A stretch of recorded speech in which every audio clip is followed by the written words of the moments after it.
안녕하세요. 김필수 자동차 연구소의 김필수입니다. 오늘은요, 미래 모빌리티 세계 소프트웨어가 지배한다라는 제목으로 말씀드리도록 하겠습니다. 지금의 자동차는 예전의 자동차와는 완전히 틀리죠. 지난 20년 전만 하더라도 단순한 이동수단의 역할이었다라고 생각하면 미래는 움직이는 생활공간, 움직이는 가전제품, 바퀴 달린 휴대폰, 움직이는 로봇, 뭐 이런 여러가지 명칭으로 대변할 수 있을 정도로 확대되고 완전히 이 기존 차하고는 변했다고 이렇게 볼 수가 있습니다. 또 자동차라는 개념이 좀 더 확대되면서 모빌리티라는 확대 개념으로 바뀌었다고 보시면 좋을 것 같아요. 지상을 달리는 자동차뿐만이 아니라 수년 이내에는 하늘을 나는 UAM, 도시명 항공 모빌리티도 나올 것이고요. 또 이 서울에서 뭐 대전, 대구까지 갈 수 있는 RAM이라고 그러죠. 지역 간 이 항공 모빌리티도 등장을 합니다. 여기에다가 이 길이 아닌 특수한 지형이라든지 험로한 계단이라든지 또는 사람이 진입할 수 없는 곳에 갈 수 있는 로버빌리티도 등장을 하면서 모빌리티가 확장될 것으로 예상을 하고 있습니다. 가장 특이한 구조적인 부분들은요, 자동차의 구조가 기계적 중심에서 전기 전자 중심으로 바뀌었다는 겁니다. 이미 10여 년 전부터 본격적으로 진행되는 것이 내연기관차 3만 개의 부품이 전기전자 부품으로 많이 바뀌기 시작했다는 겁니다. 지금 현재로서는 약 40%가 전기전자 부품이고요. 뭐 전기차 같은 완전히 내연기관차에서 변만 시스템은 60~70% 이상으로 올라갔다고 볼 수가 있습니다. 따라서 실질적으로 기계 장치보다 전기 전자 장치, 움직이는 가전제품의 명칭이 더 잘 어울리는 것이 미래의 모빌리티가 아닌가 이렇게 보고 있습니다. 지금까지 지난 130년의 역사는 내연기관차 중심에서 엔진 변속기를 누가 잘 만들어내느냐가 원천 기술을 가진 글로벌 제작사가 주도권을 쥐었다고 볼 수가 있습니다. 이른바 슈퍼갑이었었죠. 밑에 하청 수직 구조로 되면서 수백 수천 개의 부품사를 거느리고 있는 사실 손꼽아 슈퍼갑의 역할을 진행했다면 미래의 모빌리티는 누가 주도권을 가질 것인가에 대해서는 아직도 안개 속이라고 말씀드릴 수가 있습니다. 기존의 글로벌 자동차 제작사가 그대로 유지할 것인가에 대한 부분들이 많이 흔들거리면서 복잡해졌다는 얘기죠. 주도권 싸움이 더 치열해졌다는 뜻을 가지고 있습니다. 미래의 주도권 누가 가질 수 있을까요? 어떻게 보면은 뭐 라이다 센서 같은 미래의 자율주행의 핵심 센서를 만드는 회사들도 숟가락을 얹을 수 있을 것이고요. 또 실질적으로 또 이 소프트웨어라든지 이런 여러가지 또 최근에 많이 부각되고 있는 차량용 반도체를 만드는 회사들도 주도권을 많이 질 수 있을 겁니다. 또 말씀드린 기존의 슈퍼갑이었던 자동차 제작사도 분명히 기회는 클 것으로 보고 있습니다. 그러나 이 피라미드의 꼭지점은 대부분 다 소프트웨어가 가질 것이라는 의견이 점차 많아지고 있는 것이 사실입니다. 특히 이제 소프트웨어가 우리 사람으로 따지면 정신을 좌우할 수 있는 신경망을 좌우할 수 있는 부분들이기 때문에 아마 미래의 모빌리티는 소프트웨어, 알고리즘을 누가 어떤 형태로 어떤 자율주행 기능을 넣으면서 인공지능까지 포함한 소프트웨어 회사가 주도권을 질 것이라는 의견이 많아지고 있다는 것은 우리가 주목을 해야 된다고 보고 있습니다. 이른바 최근에 그래서 나온 용어가 미국 같은 경우에는 가파라는 얘기를 많이 합니다. GAFA라고 얘기를 합니다.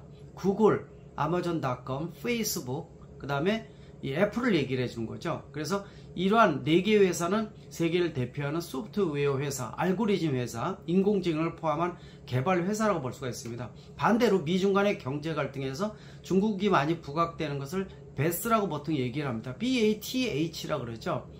바이두, 알리바바, 파웨이, 텐젠트 아마 아실 겁니다. 그래서 미중 간의 경제 갈등 역시 소프트웨어 회사죠.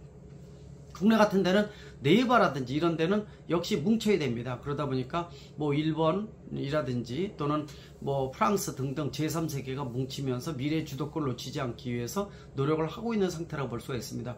이런 기업들이 휴대폰이라든지 각종 가전제품만 지배하는 게 아니라 이게 확대 개념으로 모빌리티를 누가 지배하는가가 굉장히 중요한 관건이 된다는 것이죠. 지금 전기차의 득세가 장난이 아닙니다.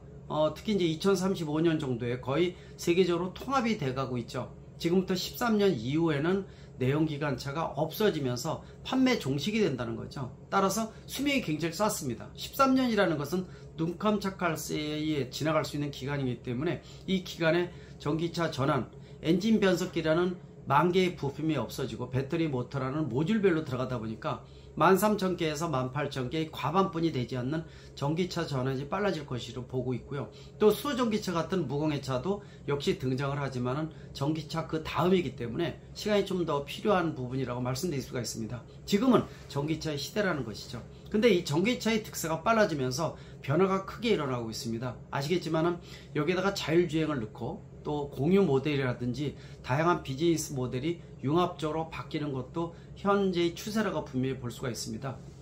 그리고 특히 이제 주도권 싸움이 굉장히 치열해지고 있는데요. 전기차가 몇 년 이후에는요, 애플카나 아마존카, 소니카 등등 전문적인 이 일종의 파운드리 형태로 등장할 것으로 보고 있습니다.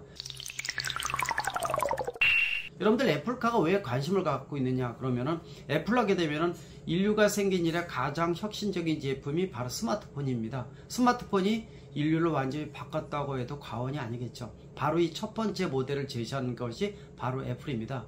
애플카가 나온다는 얘기는요, 기존의 스마트폰에서 이 무게추가 앞으로는 모빌리티로 바뀐다라고 선언하는 것이 바로 애플카라고 보시면 좋을 것 같아요. 애플카가 나오게 되면 일명 우리가 제가 얘기하는데 파운드리, 모빌리티 파운드리라고 얘기를 합니다. 파운드리 하게 되면 반도체 위탁 생산을 해주는 것이죠. 바로 모빌리티 파운드리 하면은 전기차를 위탁 생산해서 찍어주는 회사를 얘기를 합니다. 앞으로는 전기차는 내연기관차 대비해서 부품도 반이지만은요, 배터리나 모터, 시스템, 특히 전기차 전용 플랫폼을 통해서 나오는 모델들은 실질적으로 모듈별로 되어 있기 때문에 이 몇 개의 모듈을 묶어서 융합적으로 바꾸면은 바로 전기차가 되는 거고, 여기다가 정신망에 해당되는 소프트웨어를 어떻게 입혀주느냐에 따라서 차가 천차만별로 바뀔 수 있다는 것으로 생각하시면 좋을 것 같습니다. 바로 애플카 같은 경우에도 위탁 생산을 통해서 전기차를 만들어내고 여기다가 애플의 독특한 소프트웨어를 심어주게 되면은 휴대폰과 이 자동차의 연동성은 물론이고요, 자율주행을 극대화하면서 이 오직 애플이라는 알고리즘에 의해서 움직이는 색다른 차가 등장을 한다는 거죠. 앞에 로고는 역시 이 벌레 먹은 사과 로고를 붙이면서 애플카가 본격 등장한다는 것인데, 이때쯤 되면은 아마존카라든지 또는 그 밖에 페이스북카 뭐 등등 국내로 따지게 되면은 LG카나 삼성카도 나올 수가 있습니다. 이게 바로 이제 이 모빌리티 파운드리라고 보면 좋을 것 같아요. 우리가 전기차 같은 경우에는 개돼지도 다 만든다 이런 얘기를 합니다. 우스갯소리죠. 이 초등학교 여러분들 장난감 뭡니까? 배터리 모터 바뀝니다. 이 세 개만 있으면은 장난감 전기차가 만들어지죠. 역시 전기차입니다. 전기차는 앞으로 기술이 통합이 되면서 찍어내는 모빌리티 파운드리가 본격 등장을 한다는 것이죠. 아마 수주 전에 현대차도 선언한 거 아마 느끼실 겁니다. 소프트웨어 회사로 변모할 것이다. 무슨 얘기냐면요, 앞으로 기계장치 중심에 찍어내는 제조업을 버리고 마스, 모빌리티 에서 서비스라고 얘기를 하죠.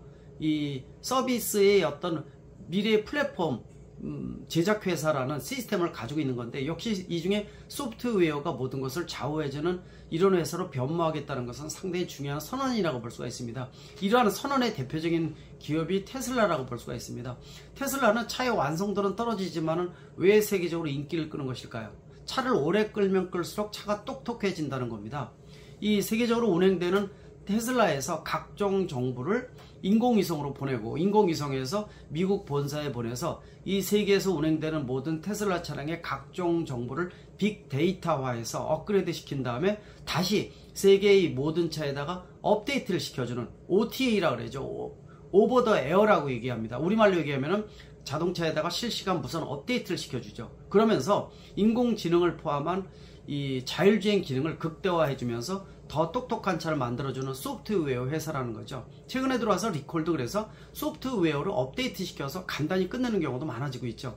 이게 바로 이 모든 모빌리티 자동차의 OTA를 범용화시키고 빅데이터를 심어주면서 자율주행 기능이 더 똑똑해지는 이런 차가 탄생한다는 거기 때문에 현대차도 예외는 아니라는 겁니다. 그런 측면에서 미래의 모빌리티는 소프트웨어가 주도할 것이다 라는 것이 거의 한 목소리로 올라가고 있다는 거. 그래서 현대차도 얼마 전에 이 소프트웨어 회사 선언을 하는 것이고요. 특히 이 전기차 같은 선도적으로 테슬라와 더불어서 잘 만드는 회사입니다.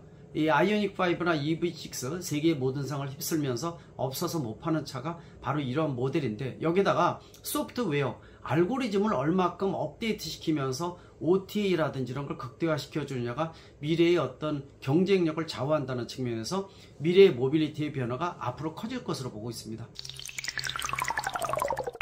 여러분들도 이 미래의 자동차 기계 장치가 아니라 전기 전자를 중심으로 반도체 장치 등 융합된 모델의 알고리즘을 심어주는 미래의 모빌리티 파운드리로 바뀐다고 보시면 좋을 것 같습니다. 소프트웨어 회사의 본격 등장을 기대합니다. 고맙습니다.